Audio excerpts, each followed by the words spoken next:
Okay, so let's go through chapter 5, thermal properties of material. So we start with kinetic model of metal, solid, regular lattice, liquid, more disordered than solid, gas, completely disordered. So this is how the arrangement of the particles looks like. Okay. Attraction, strong, liquid less than solid. So that means the intermolecular forces is not as strong as solid. Negligible. Yeah, negligible. That means no intermolecular forces or attractions. Motions vibrate about fixed point. You know, the particles of solid is like they are stick together, something like this. They stick together, so they can only vibrate. Okay, and then for liquid, they are having more space, something like this. Okay, so they can do translational motions. Translational motion is where they move together as a groups of particles. And then gas, Brownian. Brownian is where they move in all random directions. And move at high speed. So you know gas is like they are very far from each other. So they can just move to whatever direction they like.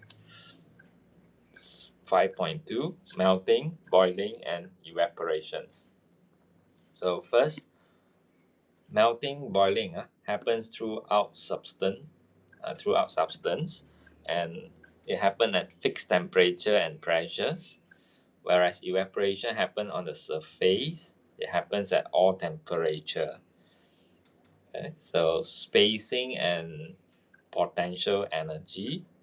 So they say when you melt, it increases slightly. When you boil, it increases significantly. So how? We have to know that spacing affect, I mean the distance between particles affect the potential energy. So you have to know it in that way. So during boiling, it is the change of liquid. It is a change of liquid to gas.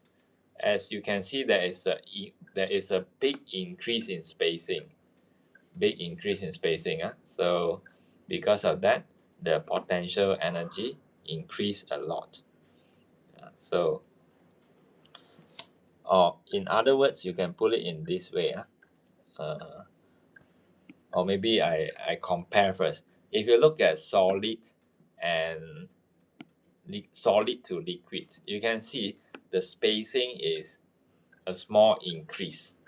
Here to here is a small increase in spacing, but here to here they increase a lot.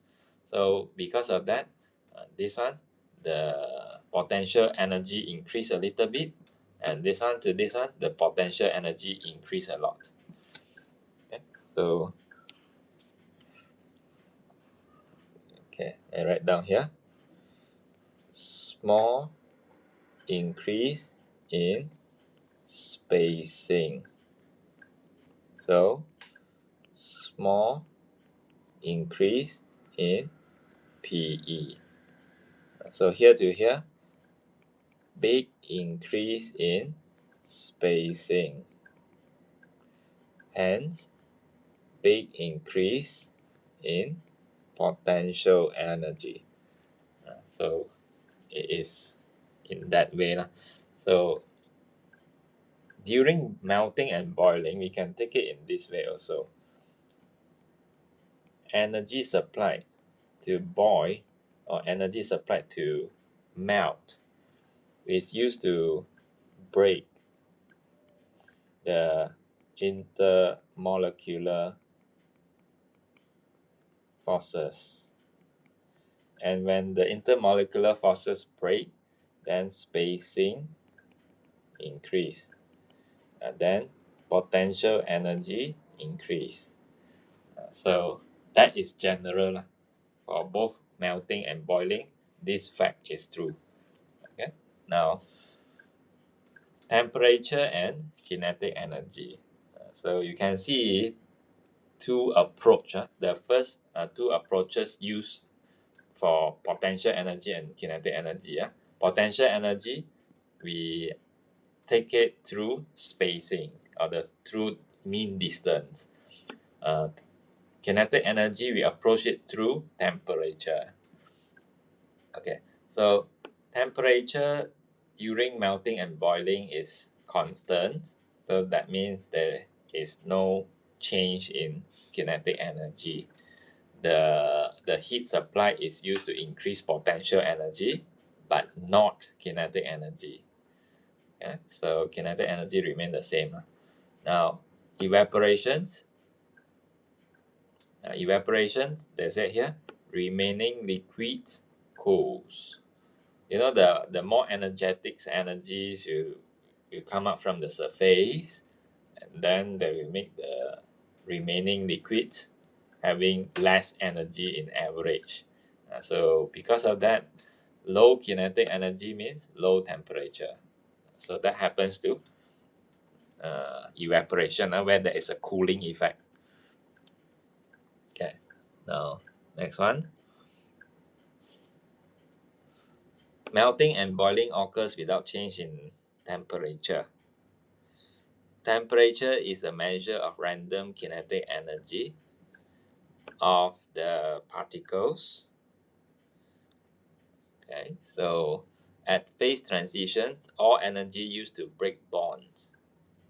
No change in kinetic energy occurs, so temperature does not change. So they are trying to explain what happened during melting and boiling. So energy is used to break the bond, to increase spacing, to increase potential energy. The energy is not used to increase temperature and hence no increase in kinetic energy. Cooling effect of evaporations. Particles which escape are those with higher velocity, so average kinetic energy of remaining substance decreases. So the fast moving one go away. The remaining one is the slower particles. And because of that, the kinetic energy decrease and the temperature decrease. Temperature equal to average kinetic energy, and hence overall temperature decreases. Okay, so these are the theory part. Now let's move on this side.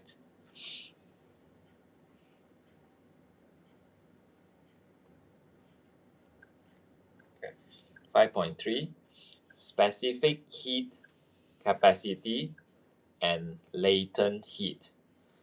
So specific heat capacity, we use the symbol of C. Latent heat, we use the symbol of L. Okay? So latent heat is used during melting and boiling. At that time, there is no change in temperature. This is used during melting and boiling.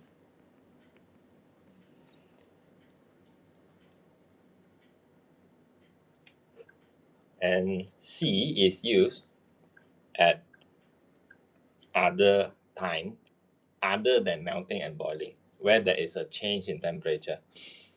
Okay? C is used in situations other than melting and boiling. So where there is a change in temperature. Latent heat, melting and boiling, means no change in temperature.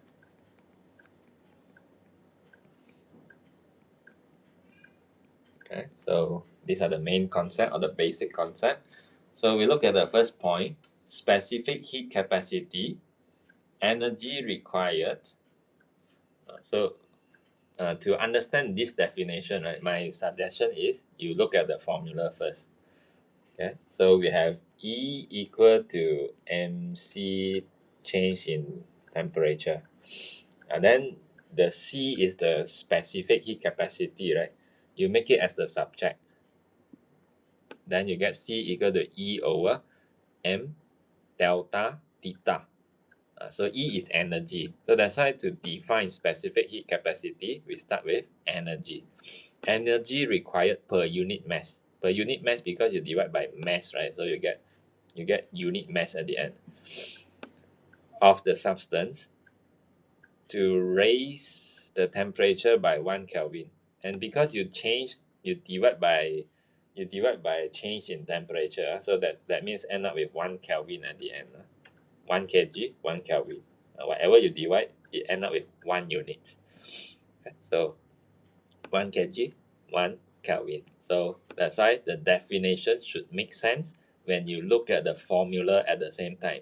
Energy required per kg by 1 to raise the temperature by 1 Kelvin. Okay, so that means how much heat is required to increase a 1 kg substance by 1 Kelvin. So different substance you have different amount of C, just for your information. So how we determine it, let's take a quick look. Okay, so here experiments determining specific heat capacity C. So if you want to find C, right, quantities required, accurate measurements of mass. Okay, so as you know, our formula is having mass at the bottom, so we need to find out the mass to put it at the bottom later. So what mass are we going to find for this experiment is the mass of the metal block. Okay, metal block, mass of the metal block. Next information required is temperature at time interval. Okay, so that means we want to find the change in temperature. So we are using thermometer here. So that means, let's say for example, we measure the temperature every 1 minute. Okay, voltage and current supply. Voltage and current supply, so that we can find out the power. As you know, P equal to VI. P equal to VI. So we get the power. And then P equal to E times T. We have the time from the second quantities, temperature at time intervals. We have the time. So then we get the energy by using power multiplied with time. So we get the energy. From these two information, we get power followed by energy. So we get energy, then we can put at the numerator of the formula. Okay, now let's see the circuit. So you have to set up the voltmeter, connect in parallel. You have to set up the ammeter and connect in series. So this is the heater, thermometer, and then you heat up the metal blocks. Then you have to cover it with polystyrene to avoid heat loss. So let's look at the information here. Measure temperature at regular time intervals and plot graph of temperature theta against time t. So imagine you have to plot a graph like this. Temperature versus time t. So you get a straight line graph. The initial temperature is there. Okay. Then after that, you have to look at the next point. They said divide quantity, this point, divide quantity of heat equation with time. Heat equation with time. What is heat equation? Heat equation is this one, E equal to mc delta theta. Okay, so imagine these equations. You divide by delta t, then you get this form. When you divide by delta t. Okay, why divide by delta t? Because E over change in time. E over change in time is power. So as you can see here, E over time is power. So E over delta T is the power supply, and which is VI. So you can change left hand side to VI because E over T is power. Power is VI. Then M is the mass of the metal block. C is what we need to find. Delta theta over delta T is the gradient of the graph. As you can see here, delta theta delta T is the gradient of the graph plotted. So imagine you have to find out the delta theta delta T. You divide to find the gradient, and after that replacing quantity in original equation. So you can see this side is power, right? Become VI. MC remain. This one change to gradient. So you are looking for C, you know. So substitute values. V and I you substitute. M is mass of metal block, you substitute. Gradient, you find out and substitute. Then you count the C and you will get the specific heat capacity at the end. Okay, so it is an experiment, so we need to work it out in this way.